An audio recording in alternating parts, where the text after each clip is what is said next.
Okay, nearly everyone, some people didn't pick up their hands. So people who didn't pick up your hand, hopefully you put these things to use. You could actually outpace somebody who picked up their hand and said they're an artist. If you are somebody who's starting out, again, if you avoid these common pitfalls, it's similar to riding a bicycle. You know, if you look at the hole and you're like, I don't want to drive into the tree or the hole, you will steer towards it. But knowing that it's there is really important. So if you avoid those pitfalls, you actually will be able to make quite a long way before you screw up. So some things that I really wanted to talk about is lessons learned from personal development. Development, in this particular case, not being game development, but just artistic development. Observation of the students, tips and tricks to overcome plateaus. Managing on time and effective use of time. So managing expectation and effective use of time. So this is perhaps the only artwork that I'm going to use. I actually really like this work. I think it's really genuine, and I think that's what I suppose religious iconography needs to be, is genuine. But nevertheless, the person who drew it, as lovely as she was, did not use any reference, clearly. Right? And this is something that I see commonly among students, but also myself. So I don't use reference all the time, even though I preach to students that they always should be using reference. Why don't I use reference? Because I'm too cool for reference. Some things that I think, I've drawn this so many times, I don't really, or I've modeled it so many times, I don't need reference. I know what a hand looks like, I know what a head looks like. Sometimes I see this more commonly in students when people say, I am using reference, but the reference you're using, it's costume, pirate costume. And other than that, there's no more reference. But then when it comes to the pose looks weird and the feet are planted kind of strange on the concept page. And you're like, where's your pose reference? And they're like, I didn't really think that you could actually have a pose reference and also have a reference of a costume. Another thing, sometimes the lighting, body parts, the proportions are off. All these things, you can have various types of reference. So you can have a lighting reference for the image that you're using, or a lighting reference for the 3D scene that you're creating. And most of the time people are like, I'm gonna make a castle reference. It's like, yeah, but what is the mood, what is the lighting? And unless you have reference, you are gonna screw up. Because it's people putting their own talent and time to try to make something look good. And you can actually just source it and try to mimic it. Take a shot in a movie that has a really nice lighting, really moody lighting. You can incorporate that mood in a particular scene that you're doing in 3D, or if you're drawing something. It doesn't need to be identical. It could be a sci-fi scene, but it mimics the lighting of a certain medieval movie that you're seeing. So reference is really important in all of those accounts. This is a picture I drew and I was really proud of it at the time. I think it's a gift, maybe we should animate it at some point. There it is. So I've drawn heads. I've drawn a lot of heads over time. And this particular one, I wanted to do an example of like the different lighting conditions that you can introduce on even on the grayscale character. It doesn't really pick it up on this projector. And I thought, you know what, the head looks good. I was really proud of it. And I'm going to talk about posting things to early online as well. I posted it up and I was really proud of it, got lots of likes, happy. I take it to work, I showed it to one of the other lecturers, David March, and he's like, the head's too big. I looked at it, I was like, maybe he's right. He usually is. So I liquefied it, and then not in this particular version of it, liquefied it down, and it looked a lot better. Once again, I did not use reference. I was too cool for reference because I've drawn lots of heads over my time. And one thing that I overlooked is the scale of from the eyebrow all the way up. And David Marsh said he looked like an Eggman alien, which I totally agree with, right? So this is a time where your ego really comes into it, and you're like, you know, I've drawn it multiple times, I've modeled it multiple times, I do not need to see it. I don't need reference. Here's another example, drawing from memory. As a student, I think it was the first year that I was teaching media design school, somebody said, how do you draw a good street? And I thought, I don't really know. That's a good question. Because I know every time I draw something from memory, it looks like this. And I would say the lighting and kind of the color palette's interesting. But it's also a blatant slap in the face reminder how little I care about architecture and how many windows need to go on the side of a building, and like what are the, like fire escape, that building has none, right? Things that you would actually, if I Googled Brooklyn Street overpass, I could have constructed the same image and it would look a lot better. Also the distance between the poles, I'm like, oh yeah, it needs to have light poles on the overpass. But ultimately, it was substantially a failed image. Trees. There's a motivational speaker called Ty Lopez, and in one of his talks, he talks about being humble in action, but also it could be quite showy as well. So he talks the example of Michael Jordan, who is really cocky about his ability and his skills, and he will tell you that he is the greatest player of all time. But he was humble in action because he would be the first person to show up for practice, he would do everything that the coach said, and he'd be the last person to leave, right? So here's another element of sucking at painting simple things. This is a picture I drew quite quickly, hence no reference required. And everybody knows how to draw a tree. It's very difficult. It's easy to screw up a person, but drawing a tree badly, everyone would assume that you could do it quite easily. It's got branches, leaves, done. But that's a horrible looking tree, in my opinion. Again, I didn't use reference, I just assumed, and that assumption is the point of arrogance.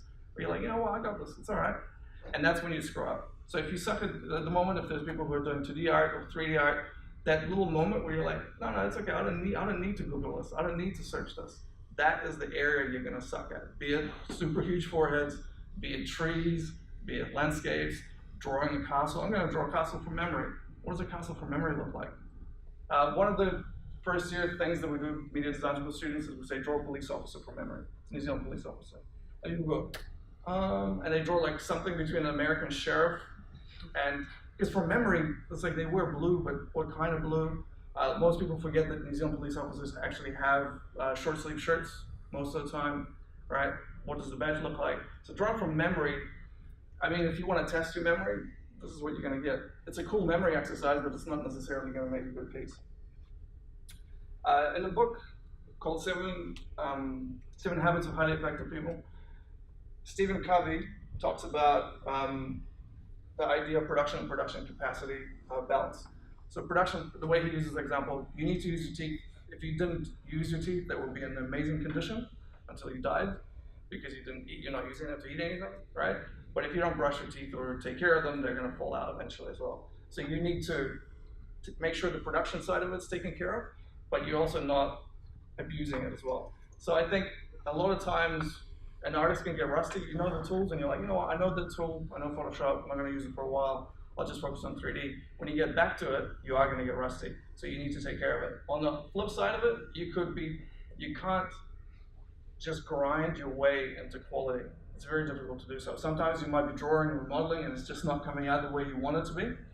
And the reason for it is because your creative quotient is out. And you need to take time to walk away, recharge your batteries, and get back into it. So one side, you become too lazy and you're like, I know this stuff, it will never leave me. On the other flip side of it, you're like, no, I need to get better, I need to get better. I'm gonna stay up like 3 nights, and staying up 3 nights is not gonna make you into an amazing artist. Never will, I don't think it has ever worked for anybody.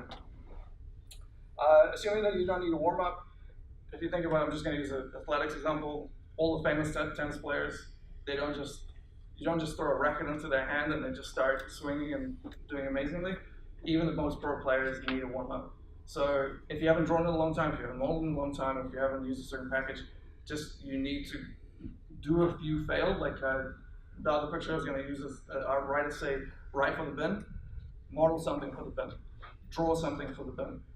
And then just don't even save it, or you can save it if you want, and then move on to the next one, just to get your hand moving, get your eyes focusing, and making sure that you can, once again, read reference and you do your research.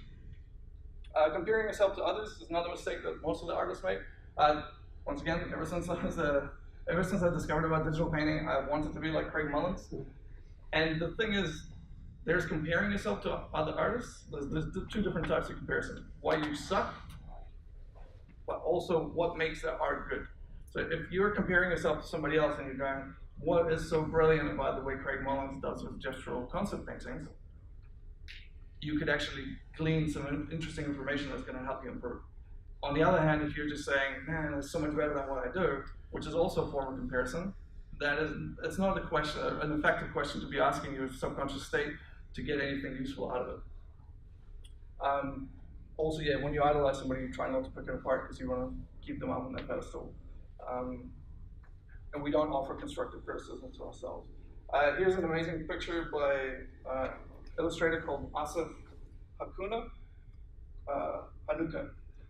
And I've gone through a small phase, I think it was mid last year, where I wanted to share my art. I wanted to do lots of art and just share it online as soon as possible and get feedback. I wanted feedback on my art. The problem is when you're sharing it on social media, you get likes, which is not constructive. Likes and not constructive feedback. And what I was actually looking for was constructive feedback, but the likes were sufficing my ego, and I was saying, hey, look, people like my art, I'm doing great, it means I'm improving. And then you start measuring and saying, this picture got 40 likes, and this picture got 50. And then you're like, is it because it's a better picture, or is it because I posted it at different times of the day? Recently, I opened up a Discord with one of the other lecturers, or a number of other lecturers at Media Design School, where I constantly post my art, same thing as before, except it's a zone where we just rip each other's art to shreds. And I highly recommend finding somebody in your life who could just has no qualms about just ripping your art to shreds. Most of the time as teachers, we try to do that, but we calibrate it down to the ability of the other person being able to take that feedback. But if you can find somebody of a similar level as you, maybe somebody who's got a better eye than you, not necessarily an artist, get them to rip your art completely to shreds, and it's going to help you a lot more than just posting it online and getting likes. Overrelying some tools. So this is also something I quite often see at Media Design School. More so from first years and third years, where people come out and they assume that I just need to know this tool in order to be able to do the art of a certain quality. Meanwhile, then they show you an example of an artist that they really like, and that artist could do that without any of these tools. They could do it with a ballpoint pen on a piece of paper. They could texture in Photoshop without crystal or substance. And then when they're using those tools, they're getting a much better result. And everybody assumes that it's the fact that they're using these tools that's going to get them over the line.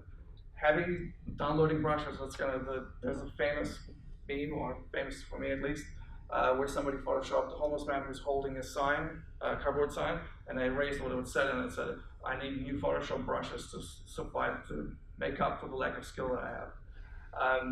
And a lot of people see really amazing art done by an artist like this, and they assume it's the brushes. And from a business standpoint of view, if that person's selling that brush back, that's a really good way of marketing it. You'll draw like this if you use these brushes. But you do know that it's gonna take time, and it is a marathon, not a sprint. Downloading a bunch of brushes may actually just confuse you, more so than make the art better. This is something interesting. So I started concentrating more and more, mainly because I was teaching a 2D class at Media Design School. Started concentrating more and more on trying to improve my 2D skills in the last 1.5 years. And I started paying closer attention to my personal, this is very anecdotal, but my personal development as an artist.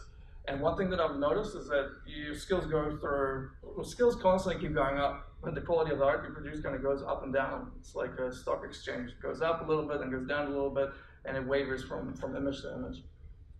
There was a period where I had a huge epiphany about lighting and why it wasn't really working for me. I started improving very quickly, and I could notice it. And it's quite rare where you can notice it. You're like, looking at this picture, it was not that good, and this one is like 20 times better. And it was about a week of really good progress, and then I decided, I'm gonna pick up, I have a number of Spectrum books at home. I'm just gonna flip through this book and get inspired. And I flipped through the book, and I went back to drawing, and I basically went down to exactly what I was a week before that.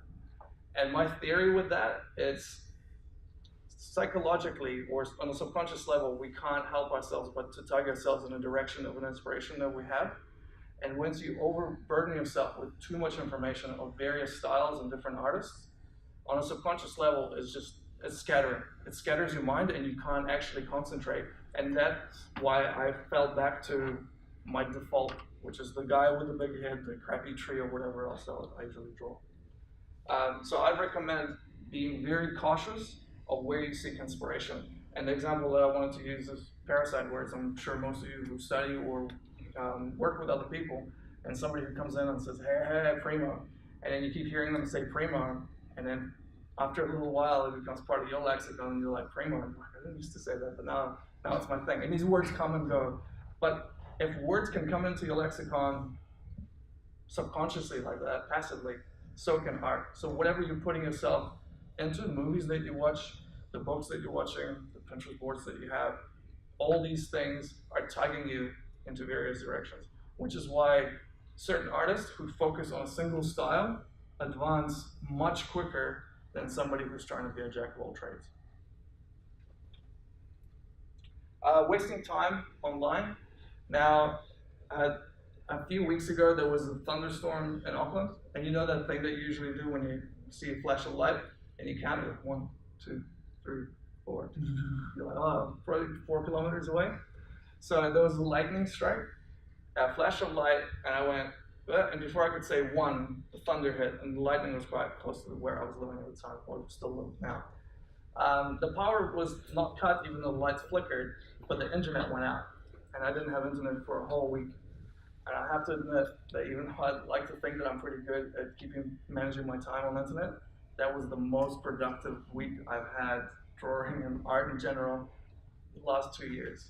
I did notice myself like clicking on the Chrome button, and then as soon as it opened up, I would close it, be like, I don't have internet, close. And then I'd just carry on drawing or doing 3D modeling.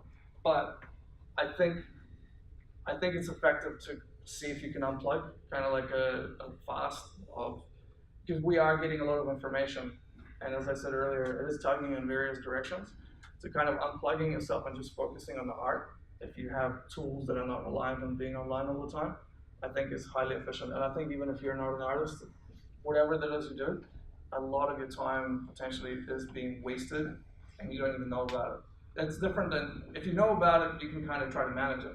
But in this case, again, no internet, like zero internet, and my productivity, the amount of art that I drew, and those little glances that you do at the second screen and just scroll down Facebook, all of those things add up. And if you're trying to, whether you're trying to get a job or whether you're studying currently and you think those distractions don't really count, they do add up substantially. Cool. So recently, myself and a friend of mine, Jordan, who both of us have a company, we made a game called Dogo. So I've been making art, concept art for this small pixel game, but I wanted to very stylized, Craig Mullins-esque related artwork. I've been trying to do that style for quite some time. And I drew this picture, and actually, considering I used no reference, I think it ended up being quite good. And I was really proud of it. It's got like a little pigeon sitting on a dog sitting on the guy's hand. It's very dramatic, the lighting's dramatic, everything I feel about it works. But another weird thing is we assume that when an artist that we admire, when the artist that we admire has really good skills, that they'd be able to hit that home run every single time. So as soon as I drew that, I assumed I should be able to do this all the time from now on in. Here's the next picture that I drew. And I was like, something in the composition, the lighting, something's just not right about it. And I abandoned it. And I think that's another skill, a good skill of an artist, to being able to abandon a piece when it's just not going in the right direction. And then I drew this. This is much earlier, but again, it's like even within a single artist, you could have a very large fluctuation in skills between images, whether you're inspired. And once again, I have no idea. I'm not keeping track of what inspired me to draw this versus what was on the day inspired me to draw this, which kind of came out as a happy accident. I'll show you another example. This is, we showed our game at ChromaCon, and I needed to do a picture, and I think it's going to be like a humble brag. That picture on the left, the one that was included in the ChromaCon book, took 30 minutes, and I love it, and it just worked, and it's dynamic, and it's amazing. And my expectation was that I should be able to do the same thing again, considering now I'm amazing. My art's published in ChromaCon, and the picture is really good. I tried to mimic the same style. This one took an hour, and it's shipped. One on the right, that is. So one thing I'd like to say is, if you are getting discouraged as an artist and you're hitting that plateau, you used to do good art, and then all of a sudden now you feel like you're much worse than you were before.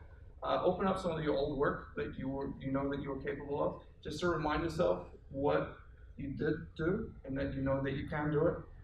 And then try to analyze it the same way as I recommend. Try to look at other people's artwork and try to critique it on a level which is actually useful to you. Like, what about this that I do that made it right?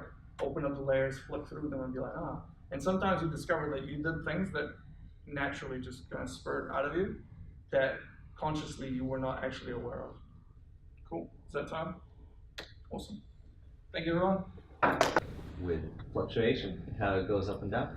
A lot of it has to do with your skill at doing and your skill at reading and interpreting and analyzing somebody else's work. They're completely different skills, so they're not actually tied in together as much. So you get better at art at different rates to you getting better at reading and evaluating your own and other people's art. Yeah. And that's why you see that Up and fluctuation. down. Yeah. One last tip for those of you who are doing kind of 2D or 3D art. What I find more effective, ironically, is taking an oil painting tutorial and trying to translate it to digital, or drawing tutorial, physical drawing, and translating to digital, while finding a 3D, I don't use 3D Studio Max, looking at a 3D Studio Max tutorial and trying to justify it inside Maya, because once you're recontextualizing it into a different software, you're owning it much more than just verbatim following one for one. So don't abandon a tutorial just because it's not in the software package or media they usually use. Cool. Any other questions? No? All right. Cool. Thank you, guys.